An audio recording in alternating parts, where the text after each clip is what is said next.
Ay Pünhan, anasına görə barışdıq deyirəm. Sən efirə baxırsan ümumiyyətlə. Yox, etməzdir də. Ay qardaş, deyirəm anası ilə zəng elədik, tanışdıq və Pünhanla barışdıq. Ay insan, mən anam şobiz nətəri görür. Şobiz əhlində gedən söz söhbət. Qulaq as, da gör nə deyir, bir tamamlasın. İlgənirəm mən bu söhbətləri işləndə. Adamı ilgəndirməyin, nifrət edirəm mən bu sənətə. Nifrət elətdirməyin bu sənətə. Əslində, üzdə belə, dalada belə olmuyor. Düşmən barışmağı adam minnətlə elə danışmayın. Minnətlə danışma mənə. Respublika baxır bizə. Bu bizim sizin danışımızda. Bu Pünhanla qalmaqaldan da biraz danışmaq istəyirəm. Sonu nə yerdədir? Sonu biz barışdıq, anası zəng elədi, yəni bizim telefon Zəng edib barışdıq. nə dedi anası?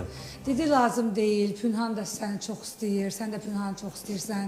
Yəni bu söhbətlər lazım deyil.